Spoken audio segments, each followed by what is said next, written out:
सोनीपत से विधायक सुरेंद्र पवार जेल से बाहर आ चुके हैं। कार्यकर्ताओं और परिजनों ने स्वागत किया, मिठाई खिला के मुंह मीठा करवाया। ईडी ने गिरफ्तार किया था, लगभग 60 दिनों के बाद बाहर आए हैं। बोले कि ईडी की रेड विपक्षी एमएलए और मंत्रियों पर ही होती है। जोरों शोरों से चुनावी कैंपेन चलेगा।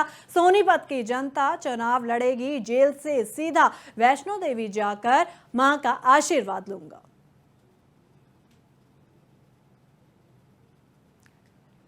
देखिए, आपने देखा होगा कि जिस तरीके से भाजपा ने ईडी द्वारा मुझे गिरफ्तार करवाया गया था, आज साजिश के तहत आज माननीय हाईकोर्ट ने जो ऑर्डर दिए उसमें आपने देखा तो किस तरीके से जो ये तानाशाही चल रही है बीजेपी की। मैं तो यही कहूँगा कि आज पूरा देश देख रहा है और पूरे देश को ये दिखाई भी दे रहा है कि किस तरीके से ईडी द्वारा ये लोगों को, खासकर जो है पॉलिटिशियन को, जो विपक्ष के पॉलिटिशियन हैं उनको ये अरेस्ट कर रहे हैं, टारगेट कर रहे हैं। चुनाव जो है सोनीपत से प्रत्याशी हूँ कांग्रेस पार्टी का, और सोनीपत की जनता जो है, देवतुल्य जो जनता है, वो लगातार जो है चुनाव लड़ रही थी और से भी कोई ये इंतजार था कि भाई कब मैं बाहर आऊँ। बाकी मुझे सोनीपत की देवतुल्य जनता पे विश्वास है कि वो दोबारा आशीर्वाद देंगे। उन्होंने पहले भी मुझे आशीर्वाद दिया और मैं लगातार उनकी सेवा कर रहा हूँ।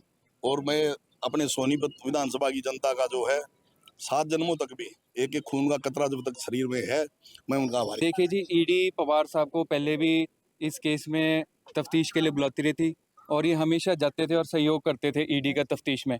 19 जुलाई को भी इनको सम्मन करके बुलाया। ये ईडी को तफ्तीश में शामिल जांच हुए थे, वहाँ उनका सहयोग करने गए थे, लेकिन ईडी ने रात को ऑल ऑफ दी सडन इनको अरेस्ट कर लिया और उसके बाद 20 जुलाई को यहाँ पे इनको पेश किया।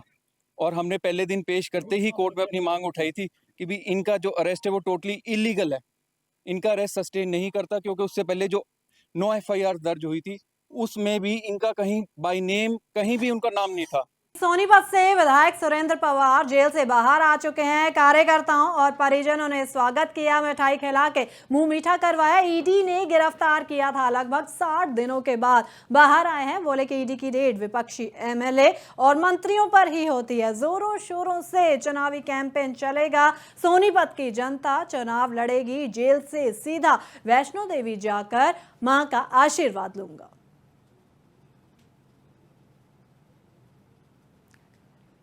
देखिए, आपने देखा होगा कि जिस तरीके से भाजपा ने ईडी द्वारा मुझे गिरफ्तार करवाया गया था, आज साजिश के तहत आज माननीय हाईकोर्ट ने जो ऑर्डर दिए उसमें आपने देखा तो किस तरीके से जो ये तानाशाही चल रही है बीजेपी की।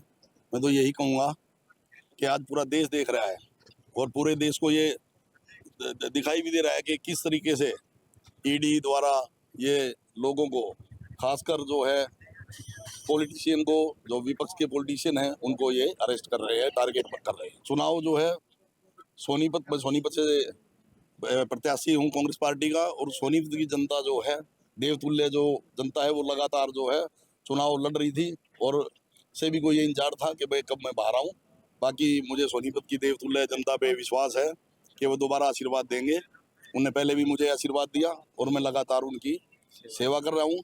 और मैं अपने सोनीपत विधानसभा की जनता का जो है 7 जन्मों तक भी एक एक खून का कतरा जब तक शरीर में है, मैं उनका आभारी। देखिए जी, ईडी पवार साहब को पहले भी इस केस में तफ्तीश के लिए बुलाती रही थी और ये हमेशा जाते थे और सहयोग करते थे ईडी का तफ्तीश में। 19 जुलाई को भी इनको सम्मन करके बुलाया।